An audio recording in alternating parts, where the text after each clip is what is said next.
de la presse, mes chers aînés, chers amis, messieurs les officiers généraux, officiers,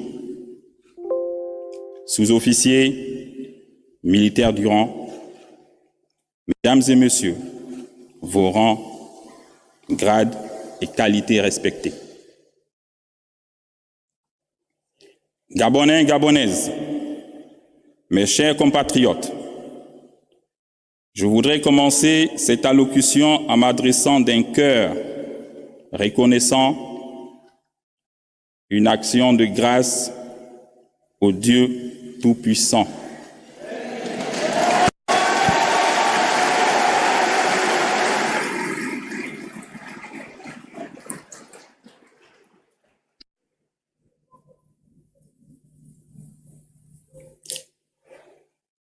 C'est grâce à ces bontés sans cesse renouvelées que notre pays, le Gabon, que nous pouvons fièrement nous tenir ici ce matin, dans cet hémicycle du palais de rénovation du bord de mer.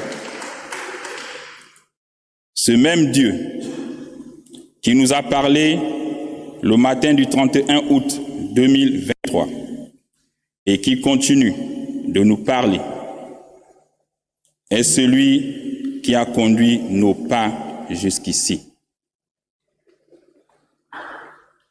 Permettez-moi de rappeler à votre souvenir les paroles prononcées par Feu Omar Bongo Ondimba dans cette salle au terme de 42 ans de règne après Feu Léomba, premier président du Gabon. Il disait « Dieu ne nous a pas donné le droit de faire du Gabon ce que nous sommes en train de faire. Il nous observe. Il dit, amusez-vous.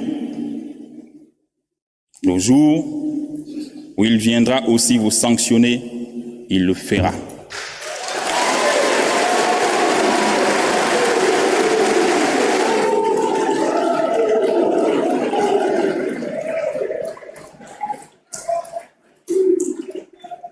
Cette phrase remplie de sagesse était en réalité la voix de Dieu qui a fini par accomplir sa volonté pour le peuple gabonais aujourd'hui.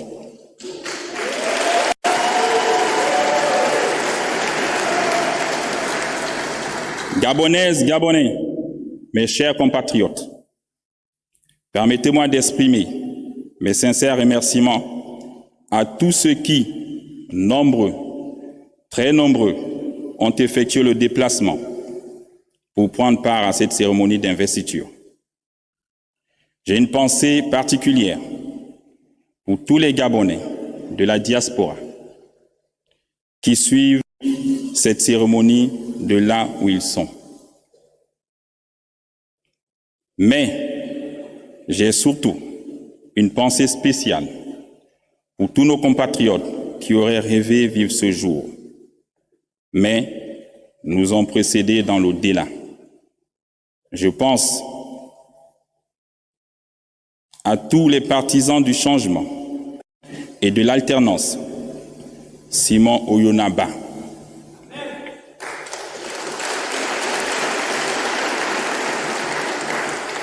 Martine Oulabou,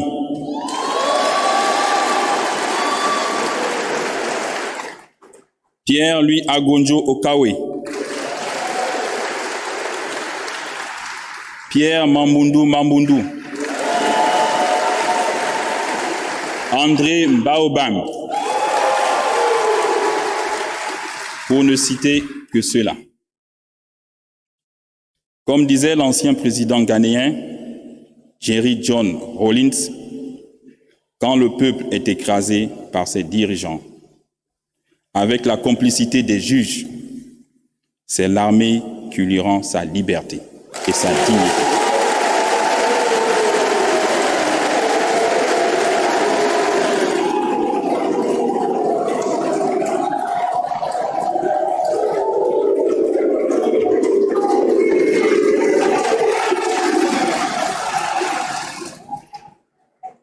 C'est fort de cet esprit que le 30 août 2023, telle une météorite dans la nuit noire, les forces de défense et de sécurité de notre pays ont pris leurs responsabilités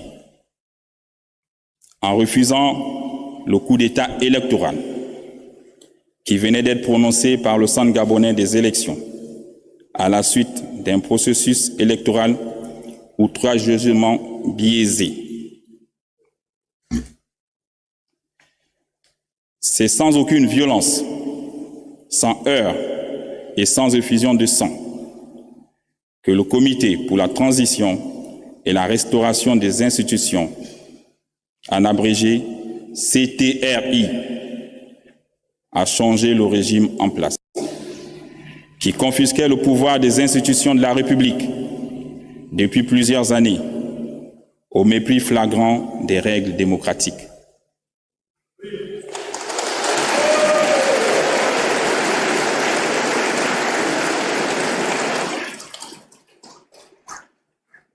Cette action patriotique inédite restera sans doute un cas école dans les annales de notre histoire. L'armée républicaine s'est inscrite dans le refus de cautionner la forfaiture qui aurait, une fois de trop, coûté la vie à de nombreux citoyens. Le peuple gabonais demande tout simplement ses droits, que ces droits soient garantis à travers des institutions fonctionnelles. Les forces de défense et de sécurité avaient un double choix, soit tuer des Gabonais qui auraient légitimement manifesté, soit mettre fin à un processus électoral pipé,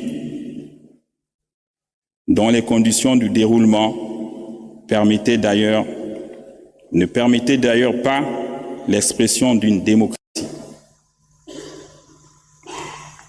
C'est en toute liberté et responsabilité que nous avons dit non. Plus jamais ça dans notre beau pays, le Gabon.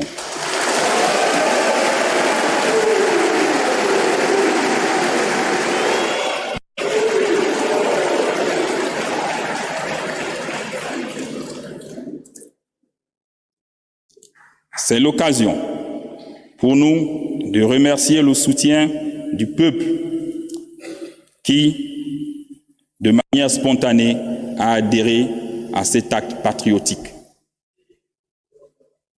Notre étonnement est grand lorsqu'on entend certaines institutions internationales condamner l'acte posé par des soldats qui n'ont fait que respecter leur serment sous le drapeau. Sauver la patrie au péril de leur vie.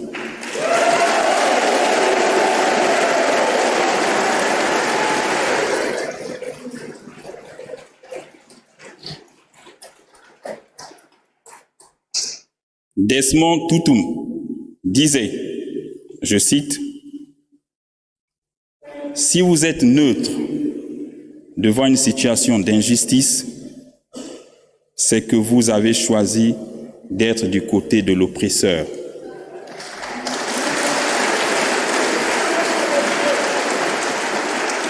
Nous, forces de défense et de sécurité, nous avons choisi d'être du côté du peuple et de la liberté.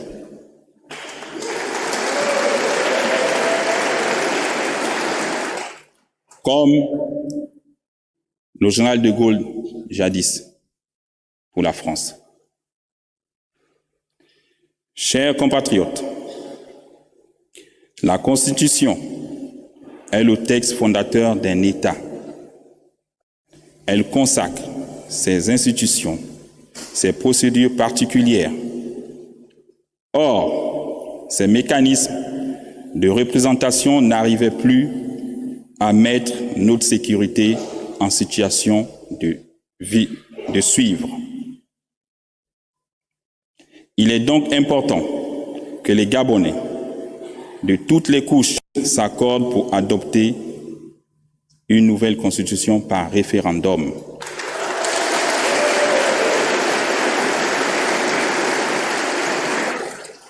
Ainsi qu'un nouveau code électoral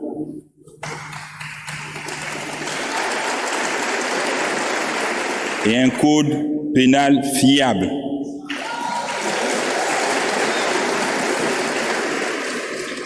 Qui garantissent à tous les mêmes chances.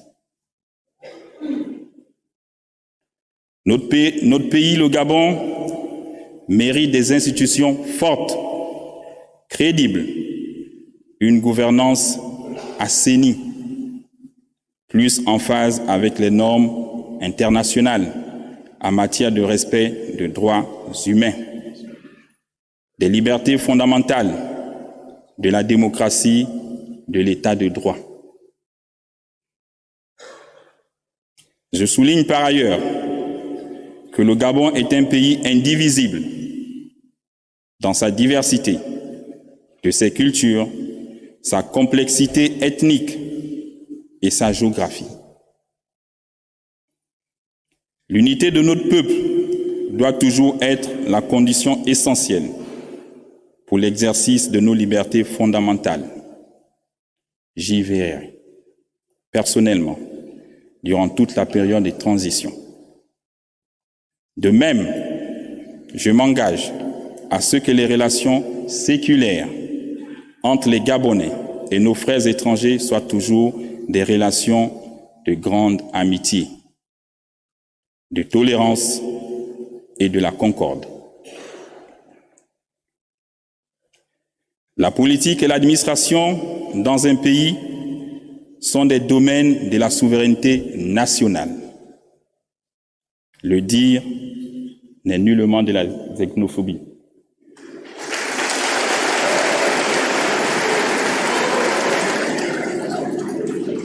Mes chers compatriotes, depuis quelques jours, le Comité pour la transition et la restauration des institutions a entrepris des consultations avec toutes les forces vives de la nation. Les préoccupations soulevées sont légitimes et limpides. Aussi, avec le gouvernement qui va être mis en place dans quelques jours, composé de gens expérimentés et de personnes à la compétence avérée, nous allons nous altérer à donner à tous des raisons d'espérer à une vie meilleure.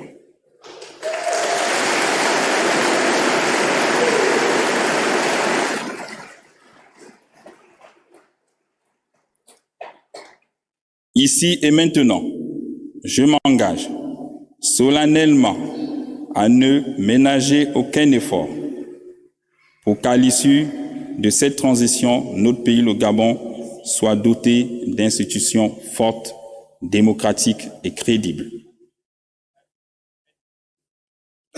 Chers compatriotes, en droit international, on dit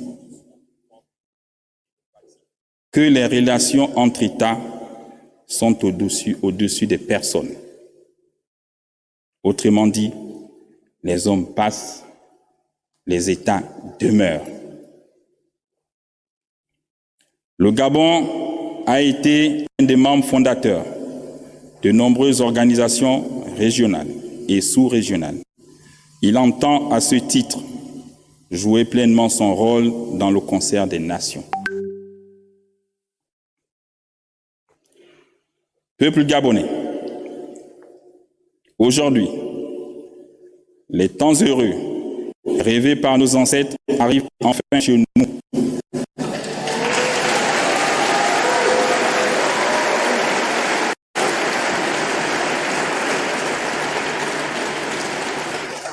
Et il faut donc un changement profond issu de notre réflexion commune. C'est pourquoi j'instruis déjà le futur gouvernement à réfléchir sans délai sur les mécanismes à mettre en place afin de faciliter le retour au pays de tous les exilés politiques,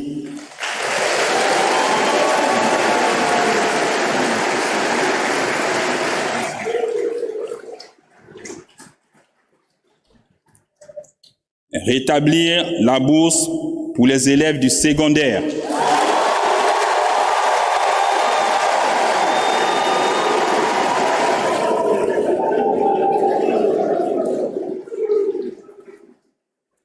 amnistier les prisonniers d'opinion,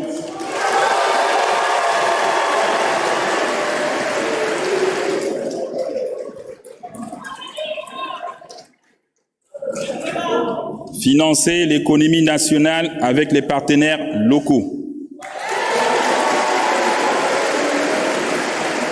et les institutions financières locales, créer une synergie avec l'accompagnement des banques locales pour le paiement des pensions des retraités,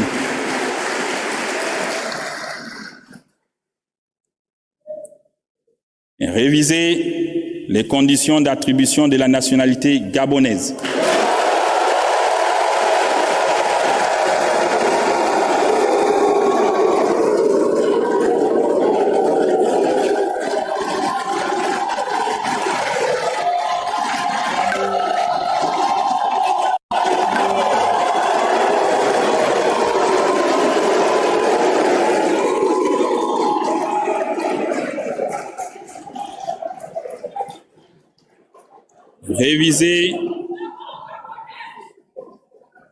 Réviser les lois du foncier en République gabonaise.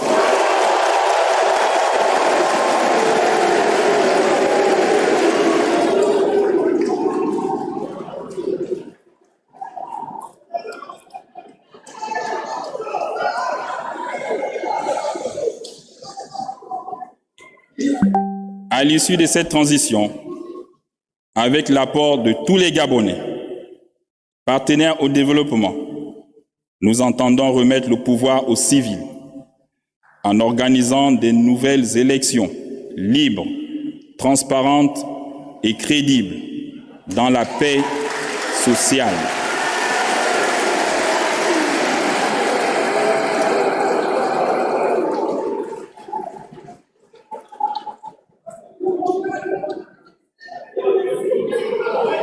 Hommage au père fondateur de notre belle nation, peuple gabonais, c'est enfin notre essor vers la félicité.